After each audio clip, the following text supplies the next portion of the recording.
दिल्ली चुनाव को कवर करते हुए आज मैं वर्ल्ड बुक फेयर में आ गया हूँ। इस इलेक्शन पर अपडेट्स आ रहे थे तो हमने मुनासिब जाना कि दिल्ली के अंदर बुक फेयर लगा हुआ, वर्ल्ड बुक फेयर जो 1 तारीख से लेकर के 9 तारीख तक चलेगा। आज बुक फेयर का दूसरा दिन है तो हमने मुनासिब जाना कि क्यों ना आज मौका है और चल करके हम बुक फेयर को विज़िट करें और किताबों के दरमियान आज कुछ वक्त गुजारें और आपके लिए कुछ खबरें लेकर आएँ। और अगर आपको भी मौका हो और आप मौका निकालें तो अच्छा होगा कि जो इलेक्शन की गहमा गहमी है, जो रोज़ाना आपके एक जहन पर एक बोझ डाल रही है, उससे निकल करके आप किताबों के दरमियान कुछ वक्त गुजारेंगे तो आप फ्रेश भी होंगे और आपके इल्म में इजाफा भी होगा। मेरे साथ आज नूरुल्लाह खान साहब हैं जो ख़ुद भी एक बहुत ही सोशल एक्टिविस्ट हैं, स्कूल के डायरेक्टर हैं, उनका अपना एक स्कूल है। मैं उनके साथ आया हुआ हूँ तो मैं आज उनके साथ 3-4 घंटे यहाँ पर बुक फेयर में गुजारूँगा और हम दोनों अलग अलग सेक्शंस में जाएंगे। नूरुल्लाह खान साहब जिनका मैंने अभी जिक्र किया मेरे साथ हैं और हम दोनों आए हुए हैं। आज दिन भर का पूरा असाइनमेंट है कि हम बुक फेयर में रहेंगे और आप तक खबरें पहुंचाएंगे।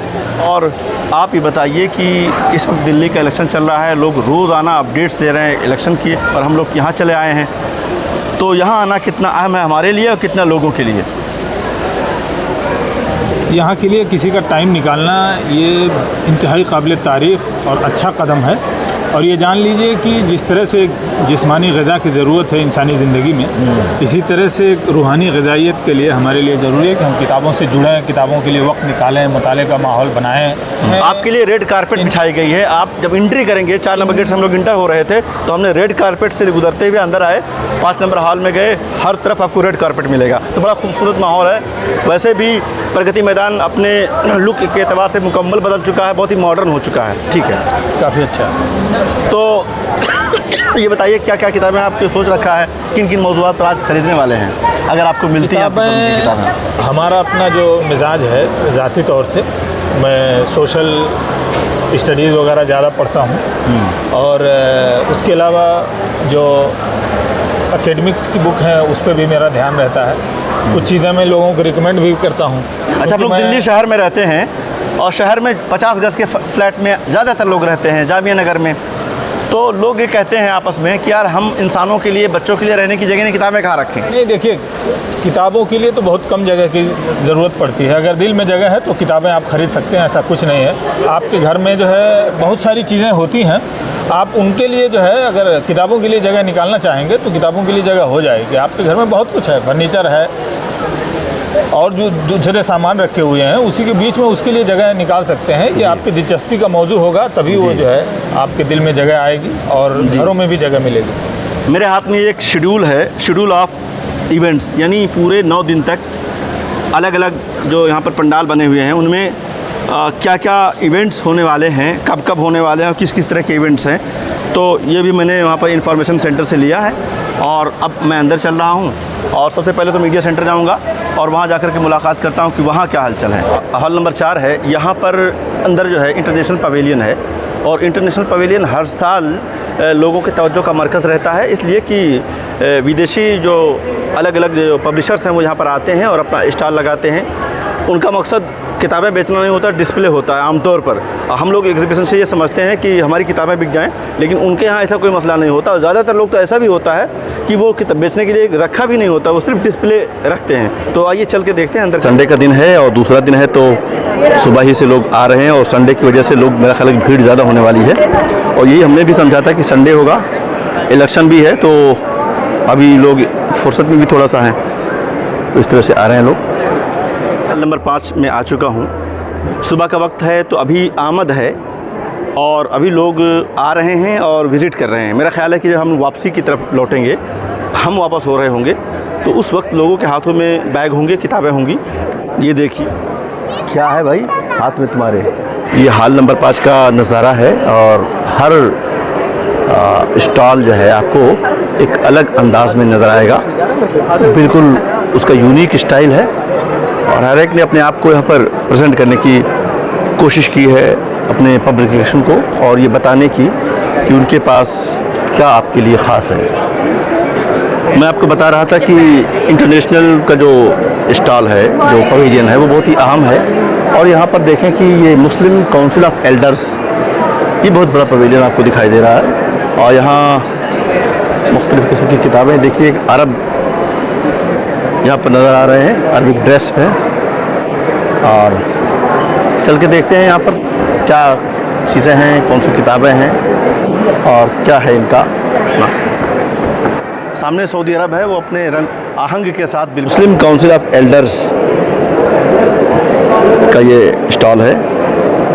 और ये यहाँ पर तकरीबन 250 पब्लिकेशंस यहाँ पर लाए गए हैं, ख़ास तौर से बैनुल मज़ाहिब मकालमे को लेकर के। और मुख्तलिफ़ कम्युनिटीज़ अलग अलग मज़ाहिब पर रहने वाली कैसे साथ रह सकते हैं, इन तमाम चीज़ों को एग्जिस्टेंस को लेकर के बहुत अच्छा लिटरेचर इन्होंने तैयार किया है। और ताकि इस मॉडर्न दुनिया के अंदर इंसानी दुनिया आपस में तमाम अपने अपने मज़ाहिब, अपने कल्चर पर रहते हुए कैसे को एग्जिस्टेंस के साथ रहें, इस पर यहाँ पर बात की जाती है। मुख्तलिफ़ किस्म के यहाँ पर देखिए ये बाकायदा एक पोडियम बनाया गया है, प्रोग्राम होगा और पूरे 9 दिन तक यहाँ पर मुख्तलिफ़ प्रोग्राम डिज़ाइन किए गए हैं। आपने पहली बार विजिट किया है, किसी पहले भी? पहली बार विजिट किया हूँ मैं। अच्छा, बुक फेयर में बेंगलोर से आया हूँ मैं। बेंगलुरु से? हाँ, बेंगलोर से। कैसे लगा आपको ये सारी किताबों टॉपिक्स? देख रहा हूँ अभी मैं। अच्छा। मजलिस हुक्माउल मुस्लिमीन के इस स्टॉल पे आने के बाद लगा कि इन्होंने ज़िंदगी के मुख्तलिफ़ टॉपिक्स पे और मौज़ूआत पे किताबें लिखी हैं।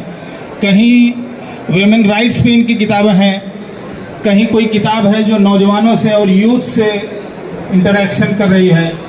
कुछ किताबों में भाईचारे का हुक्म है ताकि समाज में ऐसे लोग ना हो कि कोई किसी को भाई समझे दोई और कोई उसको चारा समझे। देखिए इस वक्त मैं इस वक्त आ चुका हूँ NBT का जो पवेलियन है, बड़ा ही खूबसूरत है।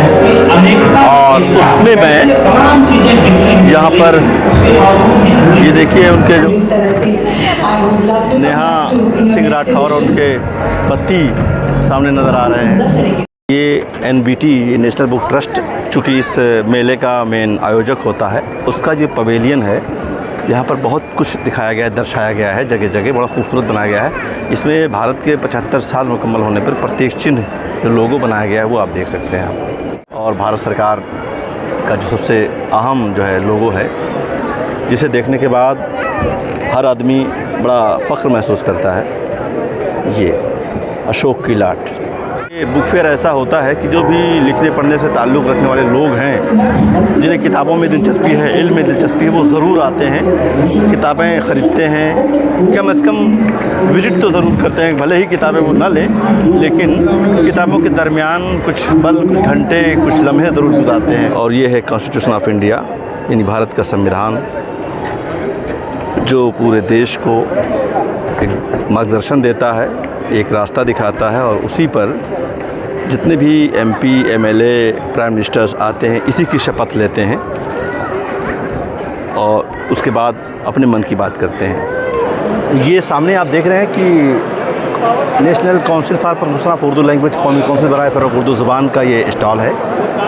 मेरा ख़्याल है कि काउंसिल की तारीख़ में पहली बार आलमी बुक फेयर में इतना खूबसूरत स्टॉल बनाया गया, वरना आम तौर पर एक नॉर्मल जो स्टॉल होता था वही इनका होता था। पहली बार इन्होंने बहुत ही अच्छे अंदाज में अपना स्टॉल डेवलप किया है। इस तरह से यहाँ पर जो है इन्होंने एक डिस्कशन टेबल बनाया है, जिसमें रोज़ाना 4 बजे अलग अलग टॉपिक्स पर हर रोज़ जो है उन पर डिस्कशन होगा। इस हवाले से इस बार ये कहा जा सकता है कि कौमी काउंसिल के जो डायरेक्टर हैं शम्स इकबाल, उन्होंने बड़ा दिल दिखाते हुए और एक बड़े आइडिया के साथ कौमी काउंसिल को बुक फेयर में प्रेजेंट किया है।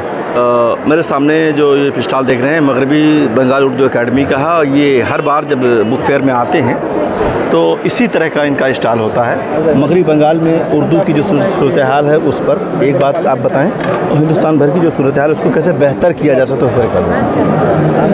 हम लोग दिल्ली में स्टॉल लगाते हैं जहाँ नो प्रॉफिट नो लॉस का मामला है। ठीक है। हम लोग 50% लेकर 80% तक रिबेट देते हैं। तो उसका एक ही मकसद है कि उर्दू घर घर पहुँचे, लोग ले जाएं, खुद पढ़ें, घर के अफराद पढ़ें, क्योंकि जो माहौल होना चाहिए था हम उससे दूर हो रहे हैं। वाइट डॉट जो पब्लिकेशन है ये भी यहाँ पर नज़र आ रहा है। पहली बार मेरा ख्याल है कि वाइट डॉट का आलमी बुक फेयर में ये लोग आए हैं। तकरीबन 3 बजे हैं और इस वक्त जाकर के यहाँ पर भीड़ दिखाई दे रही है। और खूब ठीक ठाक भीड़ है। सिक्योरिटी का भी अच्छा इंतज़ाम किया है इन्होंने, जगह जगह सिक्योरिटी वाले घूम रहे हैं। और वाणी प्रकाशन एक बहुत ही नामवर नाम है अपने पब्लिकेशन के लिए। आइए नूर भाई। तो 2-3 घंटे बुक फेयर में गुजारने के बाद हम लोग लौट रहे हैं। मौका मिला तो 1-2 बार और आएंगे हम यहाँ पर।